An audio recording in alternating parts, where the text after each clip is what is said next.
بسم الله الرحمن الرحيم. ألف لام ميم. ذلك الكتاب لا ريب فيه هدى للمتقين الذين يؤمنون بالغيب ويقيمون الصلاة ومما رزقناهم ينفقون والذين يؤمنون بما أنزل إليك وما أنزل من قبلك وبالآخرة هم يوقنون أولئك على هدى من ربهم وأولئك هم المفلحون. إن الذين كفروا سواء عليهم أأنذرتهم أم لم تنذرهم لا يؤمنون. ختم الله على قلوبهم وعلى سمعهم وعلى أبصارهم غشاوة ولهم عذاب عظيم. ومن الناس من يقول آمنا بالله وباليوم الآخر وما هم بمؤمنين يخادعون الله والذين آمنوا وما يخدعون إلا أنفسهم وما يشعرون. في قلوبهم مرض فزادهم الله مرضا ولهم عذاب أليم بما كانوا يكذبون. وإذا قيل لهم لا تفسدوا في الأرض قالوا إنما نحن مصلحون ألا إنهم هم المفسدون ولكن لا يشعرون. وإذا قيل لهم آمنوا كما آمن الناس قالوا أنؤمن كما آمن السفهاء ألا إنهم هم السفهاء ولكن لا يعلمون. وإذا لقوا الذين آمنوا قالوا آمنا وإذا خلوا إلى شياطينهم قالوا إنا معكم إنما نحن مستهزئون الله يستهزئ بهم ويمدهم في طغيانهم يعمهون. أولئك الذين اشتروا الضلالة بالهدى فما ربحت تجارتهم وما كانوا مهتدين. مثلهم كمثل الذي استوقد نارا فلما أضاءت ما حوله ذهب الله بنورهم وتركهم في ظلمات لا يبصرون صم بكم عمي فهم لا يرجعون. أو كصيب من السماء فيه ظلمات ورعد وبرق يجعلون أصابعهم في آذانهم من الصواعق حذر الموت والله محيط بالكافرين. يكاد البرق يخطف أبصارهم كلما أضاء لهم مشوا فيه وإذا أظلم عليهم قاموا ولو شاء الله لذهب بسمعهم وأبصارهم إن الله على كل شيء قدير. يا أيها الناس اعبدوا ربكم الذي خلقكم والذين من قبلكم لعلكم تتقون الذي جعل لكم الأرض فراشا والسماء بناء وأنزل من السماء ماء فأخرج به من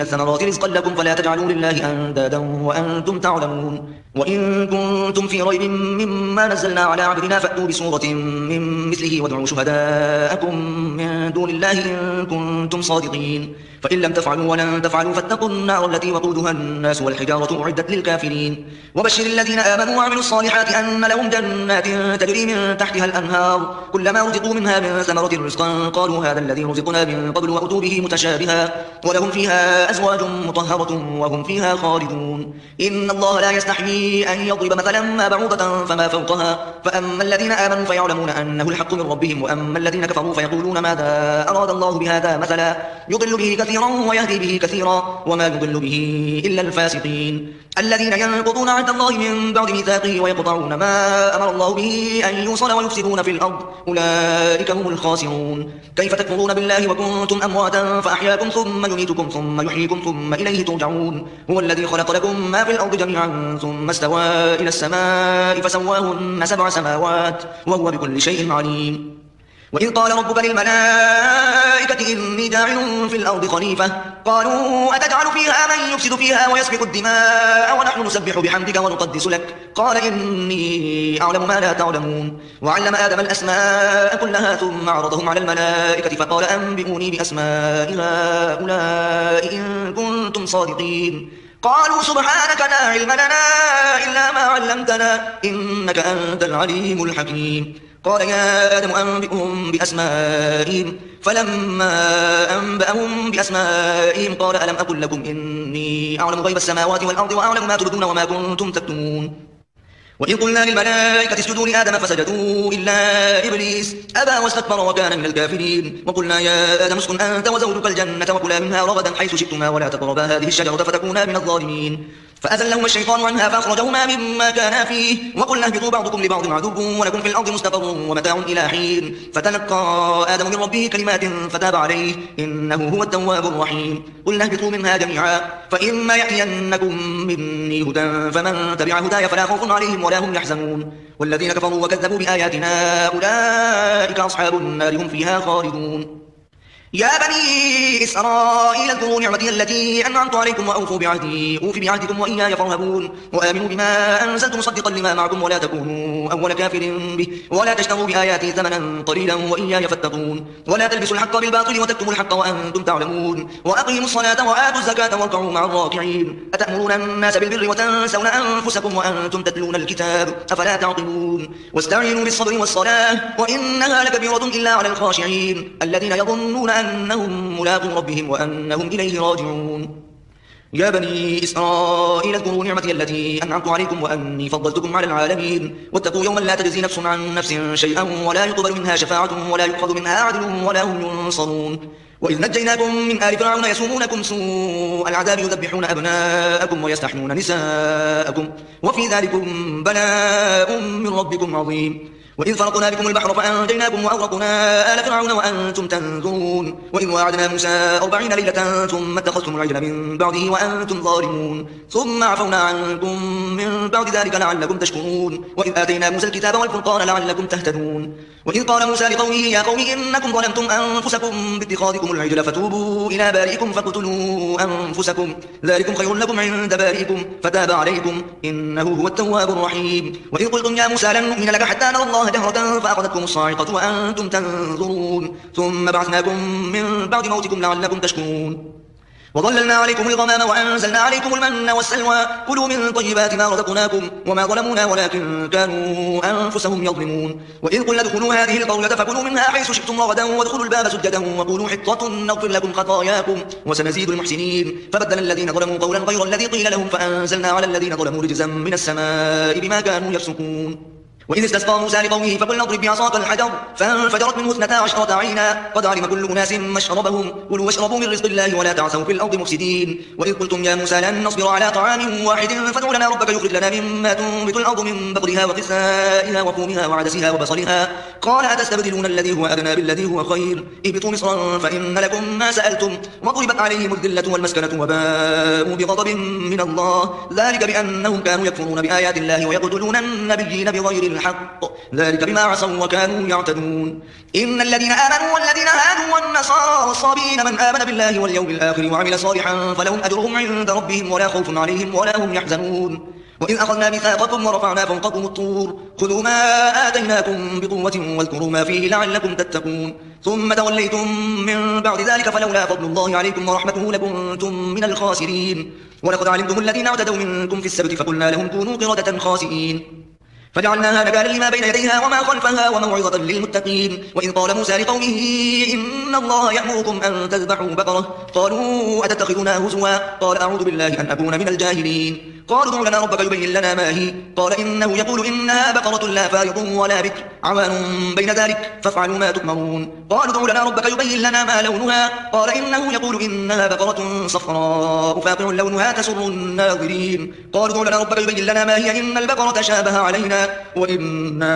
إن شاء الله لمهتدون قال إنه يقول إنها بقرة لا ذلول تثير الأرض ولا تسقي الحرث مسلمة لا شية فيها قالوا الآن جئت بالحق فذبحوها وما كادوا يفعلون وإذ قتلتم نفسا فادارأتم فيها والله مخرج ما كنتم تكتمون فقلنا اضربوه ببعضها كذلك يحيي الله الموتى ويريكم آياته لعلكم تعقلون ثم قست قلوبكم من بعد ذلك فهي كالحجارة أو أشد قسوة وإن من الحجارة لما يتفجر منه الأنهار وإن منها لما يشقق فيخرج منه الماء وإن منها لما يهبط من خشية الله وما الله بغافل عما تعملون أفتطمعون أن يؤمنوا لكم وقد كان فريق منهم يسمعون كلام الله ثم يحرفونه من بعد ما عقلوه وهم يعلمون وإذا لقوا الذين آمنوا قالوا آمنا وإذا خلا بعضهم إلى بعض قالوا أتحدثونهم بما فتح الله عليكم ليحاجوكم به عند ربكم أفلا تعقلون أولا يعلمون أن الله يعلم ما يسرون وما يعلنون ومنهم أميون لا يعلمون الكتاب إلا أماني وإنهم إلا يظنون فويل للذين يكتبون الكتاب بأيديهم ثم يقولون هذا من عند الله ليشتروا به ثمنا قليلا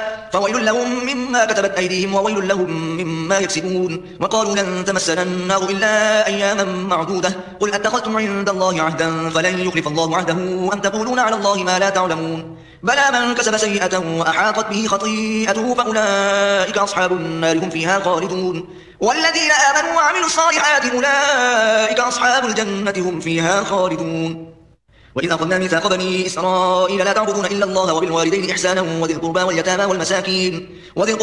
والمساكين وقولوا للناس حسنا وأقيموا الصلاة وآتوا الزكاة ثم توليتم إلا قليلا منكم وأنتم معرضون. وإذ أخذنا ميثاقكم لا تسفكون دماءكم ولا تخرجون أنفسكم من دياركم ثم أقررتم وأنتم تشهدون. ثم أنتم هؤلاء تقتلون أنفسكم وتخرجون فريقا منكم من ديارهم تظاهرون عليهم بالإثم والعدوان وإن يأتوكم أسارى تفادوهم وهو محرم عليكم إخراجهم أفتؤمنون ببعض الكتاب وتكفرون ببعض فما جزاء من يفعل ذلك منكم إلا خزي في الحياة الدنيا ويوم القيامة يردون إلى أشد العذاب وما الله بغافل عما تعملون. أولئك الذين اشتروا الحياة الدنيا بالآخرة فلا يخفف عنهم العذاب ولا هم ينصرون. ولقد آتينا موسى الكتاب وقفينا من بعده بالرسل وآتينا عيسى ابن مريم البينات وأيدناه بروح القدس أفكلما جاءكم رسول بما لا تهوى أنفسكم استكبرتم ففريقا كذبتم وفريقا تقتلون. وقالوا قلوبنا غلف بل لعنهم الله بكفرهم فقليلا ما يؤمنون. ولما جاءهم كتاب من عند الله مصدق لما معهم وكانوا من قبل يستفتحون على الذين كفروا فلما جاءهم ما عرفوا كفروا به فلعنة الله على الكافرين. بئس ما اشتروا به أنفسهم أن يكفروا بما أنزل الله بغيا أن ينزل الله من فضله على من يشاء من عباده فباءوا بغضب على غضب وللكافرين عذاب مهين. وإذا قيل لهم آمنوا بما أنزل الله قالوا نؤمن بما أنزل علينا ويكفرون بما وراءه وهو الحق مصدقا لما معهم قل فلم تقتلون أنبياء الله من قبل إن كنتم مؤمنين. ولقد جاءكم موسى بالبينات ثم اتخذتم العجل من بعده وأنتم ظالمون. وإذ أخذنا ميثاقكم ورفعنا فوقكم الطور خذوا ما آتيناكم بقوة واسمعوا قالوا سمعنا وعصينا وأشربوا في قلوبهم العجل بكفرهم قل بئس ما يأمركم به إيمانكم إن كنتم مؤمنين. قل إن كانت لكم الدار الآخرة عند الله خالصة من دون الناس فتمنوا الموت إن كنتم صادقين ولن يتمنوا أبدا بما قدمت أيديهم والله عليم بالظالمين. ولتجدنهم أحرص الناس على حياة ومن الذين أشركوا يود أحدهم لو يعمر 1000 سنة وما هو بمزحزحه من العذاب أن يعمر والله بصير بما يعملون. قل من كان عدوا لجبريل فإنه نزله على قلبك بإذن الله مصدقا لما بين يديه وهدى وبشرى للمؤمنين. من كان عدوا لله وملائكته ورسله وجبريل وميكال فإن الله عدو للكافرين. ولقد أنزلنا إليك آيات بينات وما يكفر بها إلا الفاسقون. أو كلما عاهدوا عهدا نبذه فريق منهم بل أكثرهم لا يؤمنون. ولما جاءهم رسول من عند الله مصدق لما معهم نبذ فريق من الذين أوتوا الكتاب كتاب الله وراء ظهورهم كأنهم لا يعلمون. واتبعوا ما تتلو الشياطين على ملك سليمان وما كفر سليمان ولكن الشياطين كفروا يعلمون الناس السحر وما أنزل على الملكين ببابل هاروت وماروت وما يعلمان من أحد حتى يقولا إنما نحن فتنة فلا تكفر فيتعلمون منهما ما يفرقون به بين المرء وزوجه وما هم بضارين به من أحد إلا بإذن الله ويتعلمون ما يضرهم ولا ينفعهم ولقد علموا لمن اشتراه ما له في الآخرة من خلاق ولبئس ما شروا به أنفسهم لو كانوا يعلمون. ولو أنهم آمنوا واتقوا لمثوبة من عند الله خير لو كانوا يعلمون. يا أيها الذين آمنوا لا تقولوا راعنا وقولوا انظرنا واسمعوا وللكافرين عذاب أليم. ما يود الذين كفروا من أهل الكتاب ولا المشركين أن ينزل عليكم من خير من ربكم والله يختص برحمته من يشاء والله ذو الفضل العظيم. ما ننسخ من آية أو ننسها نأتي بخير منها أو مثلها ألم تعلم أن الله على كل شيء قدير. ألم تعلم أن الله له ملك السماوات والأرض وما لكم من دون الله من ولي ولا نصير. أم تريدون أن تسألوا رسولكم كما سئل موسى من قبل ومن يتبدل الكفر بالإيمان فقد ضل سواء السبيل. ود كثير من أهل الكتاب لو يردونكم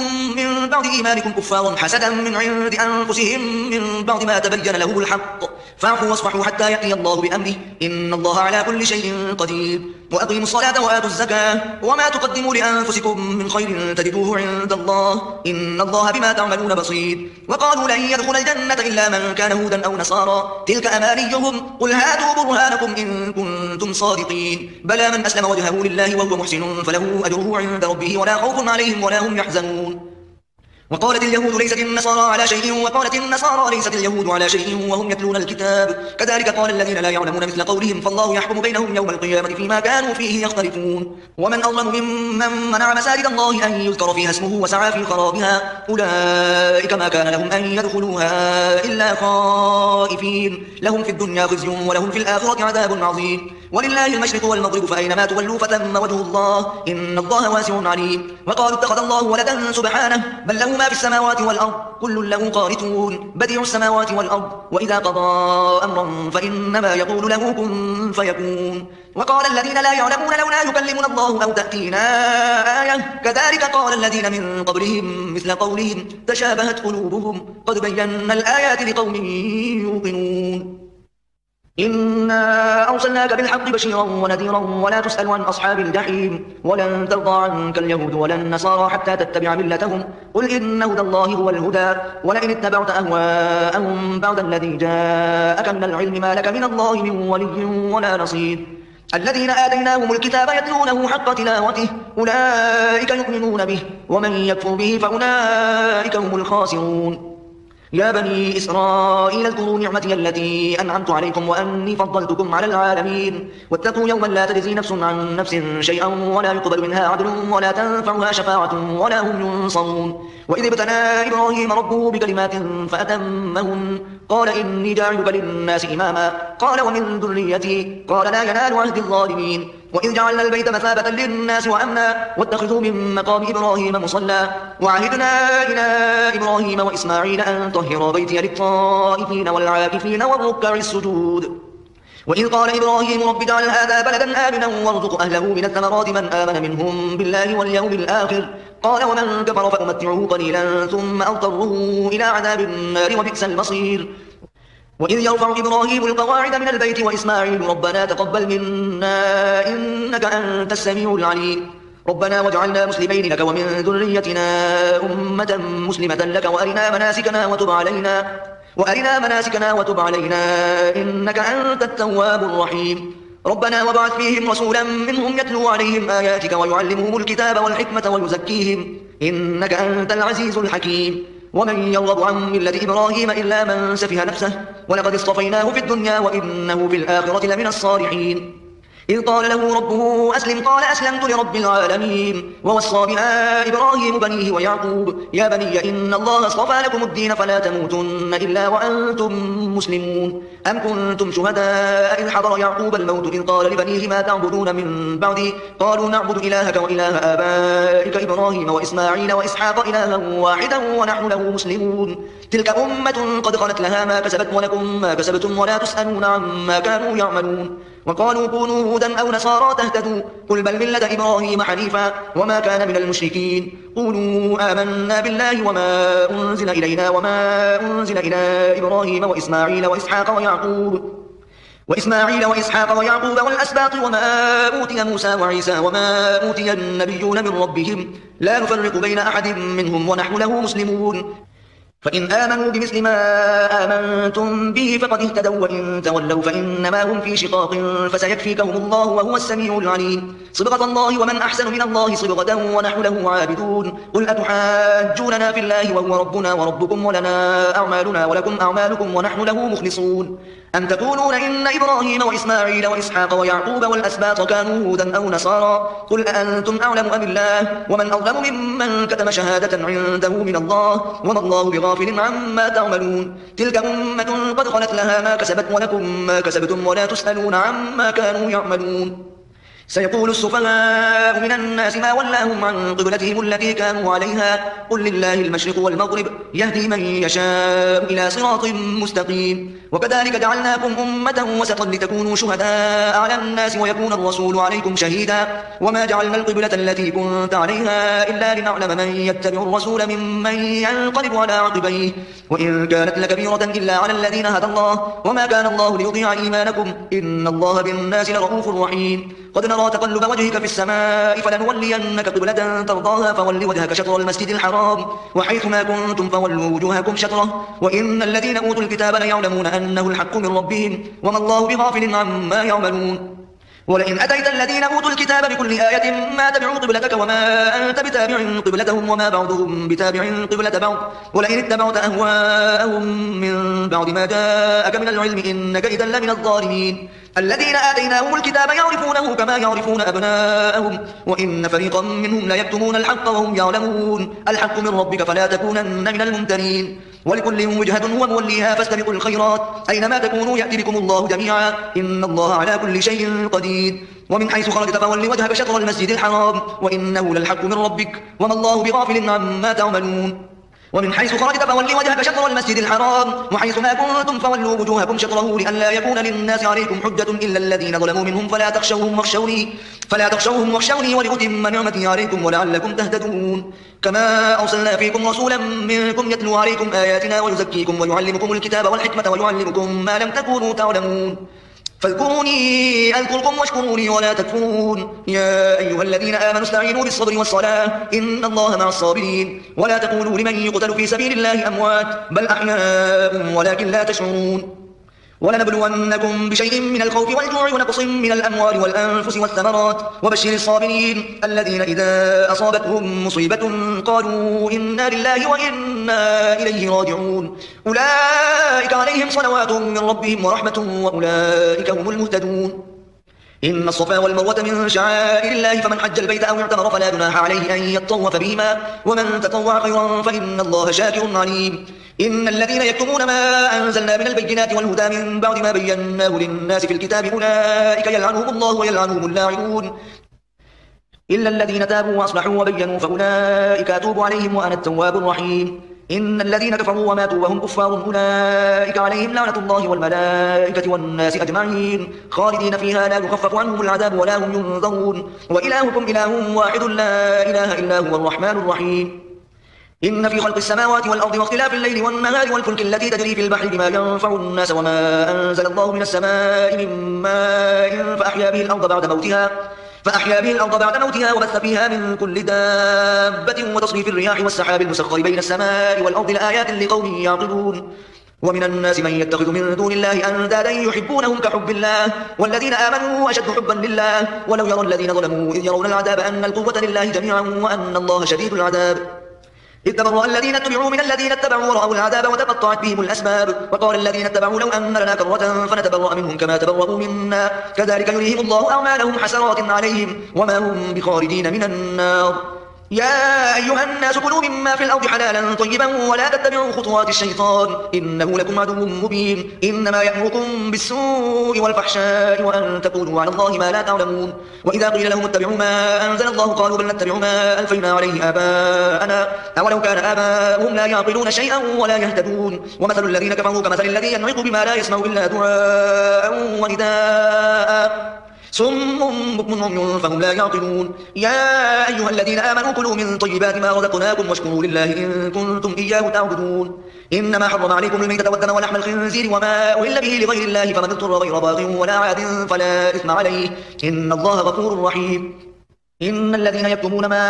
أنزل الله من الكتاب ويشترون به ثمنا قليلا أولئك ما يأكلون في بطونهم إلا النار ولا يكلمهم الله يوم القيامة ولا يزكيهم ولهم عذاب أليم أولئك الذين اشتروا الضلالة بالهدى والعذاب بالمغفرة فما أصبرهم على النار ذلك بأن الله نزل الكتاب بالحق وإن الذين اختلفوا في الكتاب لفي شقاق بعيد ليس البر أن تولوا وجوهكم قبل المشرق والمغرب ولكن البر من آمن بالله واليوم الآخر والملائكة والكتاب والنبيين وآتى المال على حبه ذوي القربى واليتامى والمساكين وابن السبيل والسائلين وفي الرقاب وأقام الصلاة وآتى الزكاة والموفون بعهدهم إذا عاهدوا والصابرين في البأساء والضراء وحين البأس أولئك الذين صدقوا وأولئك هم المتقون يا أيها الذين آمنوا كتب عليكم القصاص في القتلى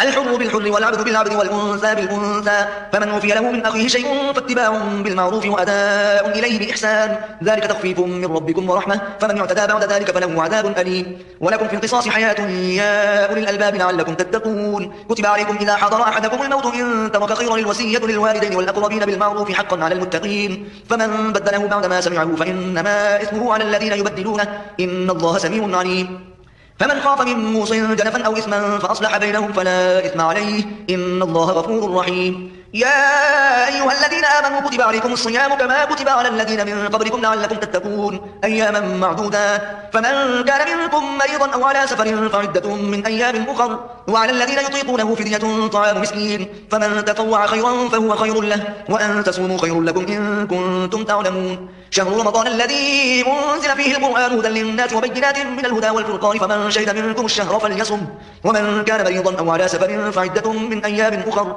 يريد الله بكم اليسر ولا يريد بكم العسر ولتكملوا العدة ولتكبروا الله على ما هداكم ولعلكم تشكرون. وإذا سألك عبادي عني فإني قريب أجيب دعوة الداعي إذا دعاني فليستجيبوا لي وليؤمنوا بي لعلهم يرشدون. أحل لكم ليلة الصيام الرفث إلى نسائكم هن لباس لكم وأنتم لباس لهن علم الله أنكم كنتم تختارون أنفسكم فتاب عليكم وعفى عنكم فالآن باشروهن وابتغوا ما كتب الله لكم وكلوا واشربوا حتى يتبين لكم الخيط الأبيض من الخيط الأسود من الفجر ثم أتموا الصيام إلى الليل ولا تباشروهن وأنتم عاكفون في المساجد تلك حدود الله فلا تقربوها كذلك يبين الله آياته للناس لعلهم يتقون. ولا تأكلوا أموالكم بينكم بالباطل وتدلوا بها إلى الحكام لتأكلوا فريقا من أموال الناس بالإثم وأنتم تعلمون. يسألونك عن الأهلة قل هي مواقيت للناس والحج وليس البر بأن تأتوا البيوت من ظهورها ولكن البر من اتقى وأتوا البيوت من أبوابها واتقوا الله لعلكم تفلحون. وقاتلوا في سبيل الله الذين يقاتلونكم ولا تعتدوا إن الله لا يحب المعتدين. وقتلوهم حيث ثقفتموهم وأخرجوهم من حيث أخرجوكم والفتنة أشد من القتل ولا تقاتلوهم عند المسجد الحرام حتى يقاتلوكم فيه فإن قاتلوكم فاقتلوهم كذلك جزاء الكافرين فإن انتهوا فإن الله غفور رحيم. وقاتلوهم حتى لا تكون فتنة ويكون الدين لله فإن انتهوا فلا عدوان إلا على الظالمين. الشهر الحرام بالشهر الحرام والحرمات قصاص فمن اعتدى عليكم فاعتدوا عليه بمثل ما اعتدى عليكم واتقوا الله واعلموا أن الله مع المتقين. وأنفقوا في سبيل الله ولا تلقوا بأيديكم إلى التهلكة وأحسنوا إن الله يحب المحسنين. وأتموا الحج والعمرة لله فإن أحسنتم فما استيسر من الهدي ولا تحلقوا رؤوسكم حتى يبلغ الهدي محله فمن كان منكم مريضا أو به أذى من رأسه ففدية من صيام أو صدقة أو نسك فإذا أمنتم فمن تمتع بالعمرة إلى الحج فما استيسر من الهدي فمن لم يجد فصيام 3 أيام في الحج و7 إذا رجعتم تلك 10 كاملة ذلك لمن لم يكن أهله حاضر المسجد الحرام واتقوا الله واعلموا أن الله شديد العقاب. الحج أشهر معلومات فمن فرض فيهن الحج فلا رفث ولا فسوق ولا جدال في الحج وما تفعلوا من خير يعلمه الله وتزودوا فإن خير الزاد التقوى واتقون يا أولي الألباب. ليس عليكم جناح أن تبتغوا فضلا من ربكم فإذا أفضتم من عرفات فاذكروا الله عند المشعر الحرام واذكروه كما هداكم وإن كنتم من قبله لمن الضالين ثم أفيضوا من حيث أفاض الناس واستغفروا الله إن الله غفور رحيم. فإذا قضيتم مناسككم فاذكروا الله كذكركم آباءكم أو أشد ذكرا فمن الناس من يقول ربنا آتنا في الدنيا وما له في الآخرة من خلاق ومنهم من يقول ربنا آتنا في الدنيا حسنة وفي الآخرة حسنة وقنا عذاب النار أولئك لهم نصيب مما كسبوا والله سريع الحساب. واذكروا الله في أيام معدودات فمن تعجل في يومين فلا إثم عليه ومن تأخر فلا إثم عليه لمن اتقى واتقوا الله واعلموا أنكم إليه تحشرون. ومن الناس من يعجبك قوله في الحياة الدنيا ويشهد الله على ما في قلبه وهو ألد الخصام وإذا تولى سعى في الأرض ليفسد فيها ويهلك الحرث والنسل والله لا يحب الفساد. وإذا قيل له اتق الله أخذته العزة بالإثم فحسبه جهنم ولبئس المهاد. ومن الناس من يشري نفسه ابتغاء مرضات الله والله رؤوف بالعباد. يا أيها الذين آمنوا ادخلوا في السلم كافة ولا تتبعوا خطوات الشيطان إنه لكم عدو مبين. فإن زللتم من بعد ما جاءتكم البينات فاعلموا أن الله عزيز حكيم. هل ينظرون إلا أن يأتيهم الله في ظلل من الغمام والملائكة وقضي الأمر وإلى الله ترجع الأمور. سل بني إسرائيل كم أتيناهم بينة ومن يبدل نعمة الله من بعد ما جاءته فإن الله شديد العقاب. زين للذين كفروا الحياة الدنيا ويسخرون من الذين آمنوا والذين اتقوا فوقهم يوم القيامة والله يرزق من يشاء بغير حساب. كان الناس أمة واحدة فبعث الله النبيين مبشرين ومنذرين وأنزل معهم الكتاب بالحق ليحكم بين الناس فيما اختلفوا فيه وما اختلف فيه إلا الذين أوتوه من بعد ما جاءتهم البينات بغيا بينهم فهدى الله الذين آمنوا لما اختلفوا فيه من الحق بإذنه والله يهدي من يشاء إلى صراط مستقيم. أم حسبتم أن تدخلوا الجنة ولما يأتكم مثل الذين خلوا من قبلكم مستهم البأساء والضراء وزلزلوا حتى يقول الرسول والذين آمنوا معه متى نصر الله ألا إن نصر الله قريب. يسألونك ماذا ينفقون قل ما أنفقتم من خير فللوالدين والأقربين واليتامى والمساكين وابن السبيل وما تفعلوا من خير فإن الله به عليم. كتب عليكم القتال وهو كره لكم وعسى أن تكرهوا شيئا وهو خير لكم وعسى أن تحبوا شيئا وهو شر لكم والله يعلم وأنتم لا تعلمون. يسألونك عن الشهر الحرام قتال فيه قل قتال فيه كبير وصد عن سبيل الله وكفر به والمسجد الحرام وإخراج أهله منه أكبر عند الله والفتنة أكبر من القتل ولا يزالون يقاتلونكم حتى يردوكم عن دينكم إن استطاعوا ومن يرتد منكم عن دينه فيمت وهو كافر فأولئك حبطت أعمالهم في الدنيا والآخرة وأولئك أصحاب النار هم فيها خالدون. إن الذين آمنوا والذين هاجروا وجاهدوا في سبيل الله أولئك يرجون رحمة الله والله غفور رحيم. يسألونك عن الخمر والميسر قل فيهما اسم كبير ومنافع للناس وإثمهما أكبر من نفعهما ويسألونك ماذا ينفقون قل العفو كذلك يبين الله لكم الآيات لعلكم تتفكرون في الدنيا والآخرة. ويسألونك عن اليتامى قل إصلاح لهم خير وإن تخالطوهم فإخوانكم والله يعلم المفسد من المصلح ولو شاء الله لأعنتكم إن الله عزيز حكيم. ولا تنكحوا المشركات حتى يؤمن ولأمة مؤمنة خير من مشركة ولو أعجبتكم ولا تنكحوا المشركين حتى يؤمنوا ولعبد مؤمن خير من مشرك ولو أعجبكم أولئك يدعون إلى النار والله يدعو إلى الجنة والمغفرة بإذنه ويبين آياته للناس لعلهم يتذكرون. ويسألونك عن المحيض قل هو أذى فاعتزلوا النساء في المحيض ولا تقربوهن حتى يطهرن فإذا تطهرن فأتوهن من حيث أمركم الله إن الله يحب التوابين ويحب المتطهرين. نساؤكم حرث لكم فأتوا حرثكم أن شئتم وقدموا لأنفسكم واتقوا الله واعلموا أنكم ملاقوه وبشر المؤمنين. ولا تجعلوا الله عرضة لأيمانكم أن تبروا وتتقوا وتصلحوا بين الناس والله سميع عليم. لا يؤاخذكم الله باللغو في أيمانكم ولكن يؤاخذكم بما كسبت قلوبكم والله غفور حليم. للذين يؤلون من نسائهم تربص 4 أشهر فإن فاءوا فإن الله غفور رحيم. وإن عزموا الطلاق فإن الله سميع عليم. والمطلقات يتربصن بأنفسهن 3 قروء ولا يحل لهن أن يكتمن ما خلق الله في أرحامهن إن كن يؤمن بالله واليوم الآخر وبعولتهن أحق بردهن في ذلك إن أرادوا إصلاحا ولهن مثل الذي عليهن بالمعروف وللرجال عليهن درجة والله عزيز حكيم. الطلاق مرتان فإمساكم بمعروف أو تسريح بإحسان ولا يحل لكم أن تأخذوا مما آتيتموهن شيئا إلا أن يخافا ألا يقيما حدود الله فإن خفتم ألا يقيما حدود الله فلا جناح عليهما فيما افتدت به تلك حدود الله فلا تعتدوها ومن يتعد حدود الله فأولئك هم الظالمون. فإن طلقها فلا تحل له من بعد حتى تنكح زوجا غيره فإن طلقها فلا جناح عليهما أن يتراجعا إن ظنا أن يقيما حدود الله وتلك حدود الله يبينها لقوم يعلمون. وإذا طلقتم النساء فبلغن أجلهن فأمسكوهن بمعروف أو سرحوهن بمعروف ولا تمسكوهن ضرارا لتعتدوا ومن يفعل ذلك فقد ظلم نفسه. ولا تتخذوا آيات الله هزوا واذكروا نعمة الله عليكم وما أنزل عليكم من الكتاب والحكمة يعظكم به واتقوا الله واعلموا أن الله بكل شيء عليم. وإذا طلقتم النساء فبلغن أجلهن فلا تعضلوهن أن ينكحن أزواجهن إذا تراضوا بينهم بالمعروف ذلك يوعظ به من كان منكم يؤمن بالله واليوم الآخر ذلكم أزكى لكم وأطهر والله يعلم وأنتم لا تعلمون. والوالدات يرضعن أولادهن حولين كاملين لمن أراد أن يتم الرضاعة وعلى المولود له رزقهن وكسوتهن بالمعروف لا تكلف نفس إلا وسعها لا تضار والدة بولدها ولا مولود له بولده وعلى الوارث مثل ذلك فإن أرادا فصالا عن تراض منهما وتشاور فلا جناح عليهما. وإن أردتم أن تسترضعوا أولادكم فلا جناح عليكم إذا سلمتم ما آتيتم بالمعروف واتقوا الله واعلموا أن الله بما تعملون بصير. والذين يتوفون منكم ويذرون أزواجا يتربصن بأنفسهن 4 أشهر وعشرا فإذا بلغن أجلهن فلا جناح عليكم فيما فعلن في أنفسهن بالمعروف والله بما تعملون خبير.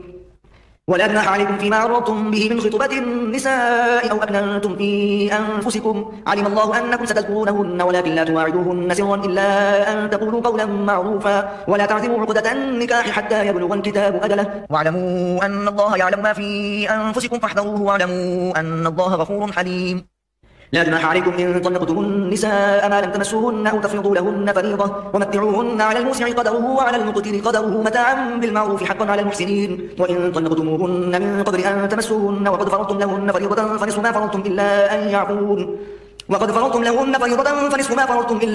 أن يعفون أو يعفو الذي بيده عقدة النكاح وأن تعفوا أقرب للتقوى ولا تنسوا الفضل بينكم إن الله بما تعملون بصير. حافظوا على الصلوات والصلاة الوسطى وقوموا لله قانتين. فإن خفتم فرجالا أو ركبانا فإذا أمنتم فاذكروا الله كما علمكم ما لم تكونوا تعلمون. والذين يتوفون منكم ويذرون أزواجا وصية لأزواجهم متاعا إلى الحول غير إخراج فإن خرجن فلا جناح عليكم فيما فعلن في أنفسهن من معروف والله عزيز حكيم. وللمطلقات متاع بالمعروف حقا على المتقين كذلك يبين الله لكم آياته لعلكم تعقلون. ألم تر إلى الذين خرجوا من ديارهم وهم ألوف حذر الموت فقال لهم الله موتوا ثم أحياهم إن الله لذو فضل على الناس ولكن أكثر الناس لا يشكرون. وقاتلوا في سبيل الله واعلموا أن الله سميع عليم. من ذا الذي يقرض الله قرضا حسنا فيضاعفه له أضعافا كثيرة والله يقبض ويبسط وإليه ترجعون ألم تر إلى الملأ من بني إسرائيل من بعد موسى إذ قالوا لنبي له ابعث لنا ملكا نقاتل في سبيل الله قال هل عسيتم إن كتب عليكم القتال ألا تقاتلوا قالوا وما لنا ألا نقاتل في سبيل الله وقد أخرجنا من ديارنا وأبنائنا فلما كتب عليهم القتال تولوا إلا قليلا منهم والله عليم بالظالمين وقال لهم نبيهم إن الله قد بعث لكم طالوت ملكا قالوا أنى يكون له الملك علينا ونحن أحق بالملك منه ولم يؤت سعة من المال قال إن الله اصطفاه عليكم وزاده بسطة في العلم والجسم والله يؤتي ملكه من يشاء والله واسع عليم وقال لهم نبيهم إن آية ملكه أن يأتيكم التابوت فيه سكينة من ربكم وبقية مما ترك آل موسى وآل هارون تحمله الملائكة إن في ذلك لآية لكم إن كنتم مؤمنين فلما فصل طالوت بالجنود قال إن الله مبتليكم بنهر فمن شرب منه فليس مني ومن لم يطعمه فإنه مني إلا من اغترف غرفة بيده فشربوا منه إلا قليلا منهم فلما جاوزه هو والذين آمنوا معه قالوا لا طاقة لنا اليوم بجالوت وجنوده قال الذين يظنون أنهم ملاقوا الله كم من فئة قليلة غلبت فئة كثيرة بإذن الله والله مع الصابرين ولما برزوا لجالوت وجنوده قالوا ربنا أفرغ علينا صبرا وثبت أقدامنا وانصرنا على القوم الكافرين فهزموهم بإذن الله وقتل داود جالوت وآتاه الله الملك والحكمة وعلمه مما يشاء ولولا دفع الله الناس بعضهم ببعض لفسدت الأرض ولكن الله ذو فضل على العالمين تلك آيات الله نتلوها عليك بالحق وإنك لمن المرسلين تلك الرسل فضلنا بعضهم على بعض منهم من كلم الله ورفع بعضهم درجات وآتينا عيسى ابن مريم البينات وأيدناه بروح القدس ولو شاء الله ما اقتتل الذين من بعدهم من بعد ما جاءتهم البينات ولكن اختلفوا فمنهم من آمن ومنهم من كفر ولو شاء الله ما اقتتلوا ولكن الله يفعل ما يريد يا أيها الذين آمنوا أنفقوا مما رزقناكم من قبل أن يأتي يوم لا بيع فيه ولا خلة ولا شفاعة والكافرون هم الظالمون الله لا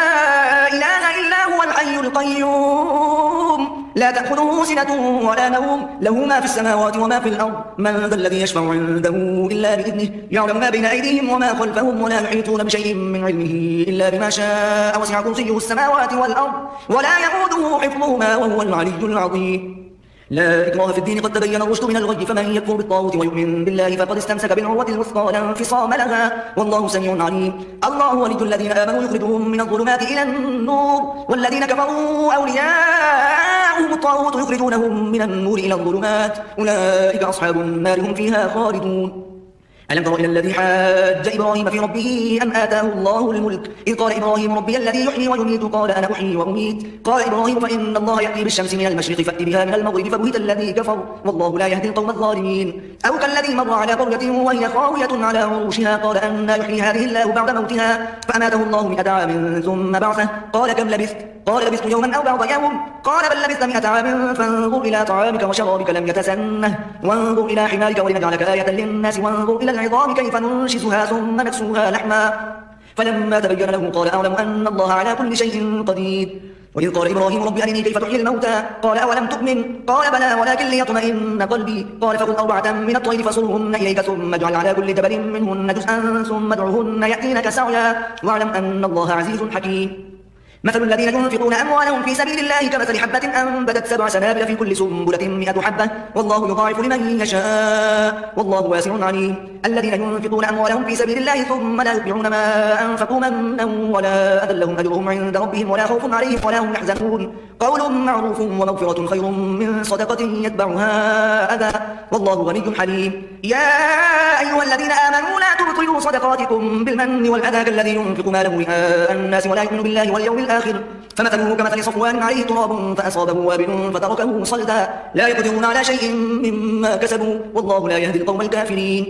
ومثل الذين ينفقون أموالهم ابتغاء مرضات الله وتثبيتا من أنفسهم كمثل جنة بربوة أصابها وابل فآتت أكلها ضعفين فإن لم يصبها وابل فطل والله بما تعملون بصير أيود أحدكم أن تكون له جنة من نخيل وأعناب تجري من تحتها الأنهار له فيها من كل الثمرات وأصابه الكبر وله ذرية ضعفاء فأصابها إعصار فيه نار فاحترقت كذلك يبين الله لكم الآيات لعلكم تتفكرون يا أيها الذين آمنوا أنفقوا من طيبات ما كسبتم ومما أخرجنا لكم من الأرض ولا تيمموا الخبيث منه تنفقون ولستم بآخذه إلا أن تغمضوا فيه واعلموا أن الله غني حميد الشيطان يعدكم الفقر ويأمركم بالفحشاء والله يعدكم مغفرة منه وفضلا والله واسع عليم يؤتي الحكمة من يشاء ومن يؤت الحكمة فقد أوتي خيرا كثيرا وما يذكر إلا أولو الألباب وما أنفقتم من نفقة أو نذرتم من نذر فإن الله يعلمه وما للظالمين من أنصار إن تبدوا الصدقات فنعما هي وإن تخفوها وتؤتوها الفقراء فهو خير لكم ويكفر عنكم من سيئاتكم والله بما تعملون خبير ليس عليك هداهم ولكن الله يهدي من يشاء وما تنفقوا من خير فلأنفسكم وما تنفقون إلا ابتغاء وجه الله وما تنفقوا من خير يوفى إليكم وأنتم لا تظلمون للفقراء الذين أحصروا في سبيل الله لا يستطيعون ضربا في الأرض يحسبهم الجاهل أغنياء من التعفف تعرفهم بسيماهم لا يسألون الناس إلحافا وما تنفقوا من خير فإن الله به عليم الذين ينفقون أموالهم بالليل والنهار سرا وعلانية فلهم أجرهم عند ربهم ولا خوف عليهم ولا هم يحزنون الذين يأكلون الربا لا يقومون إلا كما يقوم الذي يتخبطه الشيطان من المس ذلك بأنهم قالوا إنما البيع مثل الربا وأحل الله البيع وحرم الربا فمن جاءه موعظة من ربه فانتهى فله ما سلف وأمره إلى الله ومن عاد فأولئك أصحاب النار هم فيها خالدون يمحق الله الربا ويربي الصدقات والله لا يحب كل كفار أثيم إن الذين آمنوا وعملوا الصالحات وأقاموا الصلاة وآتوا الزكاة لهم أجرهم عند ربهم ولا خوف عليهم ولا هم يحزنون يا أيها الذين آمنوا اتقوا الله وذروا ما بقي من الربا إن كنتم مؤمنين فإن لم تفعلوا فأذنوا بحرب من الله ورسوله وإن تبتم فلكم رؤوس أموالكم لا تظلمون ولا تظلمون وإن كان ذو عسرة فنظرة إلى ميسرة وأن تصدقوا خير لكم إن كنتم تعلمون واتقوا يوما ترجعون فيه إلى الله ثم توفى كل نفس ما كسبت وهم لا يظلمون يا أيها الذين آمنوا إذا تداينتم بدين إلى أجل مسمى فاكتبوه وليكتب بينكم كاتب بالعدل ولا يأبى كاتب أن يكتب كما علمه الله فليكتب وليملل الذي عليه الحق وليتق الله ربه ولا يبخس منه شيئا فإن كان الذي عليه الحق سفيها أو ضعيفا أو لا يستطيع أن يمله فليملل وليه بالعدل واستشهدوا شهيدين من رجالكم فإن لم يكونا رجلين فرجل وامرأتان ممن ترضون من الشهداء ممن ترضون من الشهداء أن تضل إحداهما فتذكر إحداهما الأخرى ولا يأبى الشهداء إذا ما دعوا ولا تسأموا أن تكتبوه صغيرا أو كبيرا إلى أجله ذلكم أقسط عند الله وأقوم للشهادة وأدنى ألا ترتابوا إلا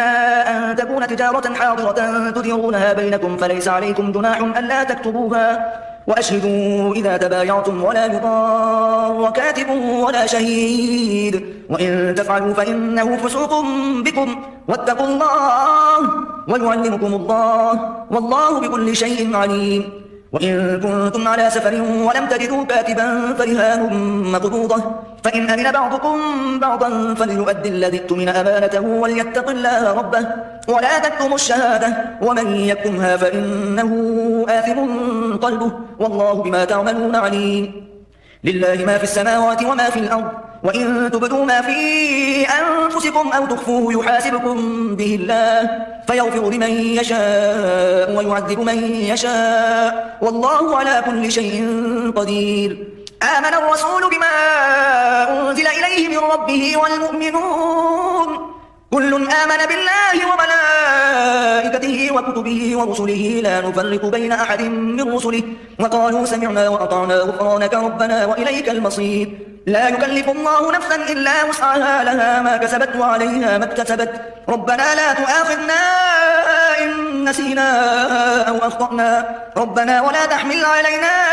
إصرا كما حملته على الذين من قبلنا ربنا ولا تحملنا ما لا طاقة لنا به واعف عنا واغفر لنا وارحمنا أنت مولانا فانصرنا على القوم الكافرين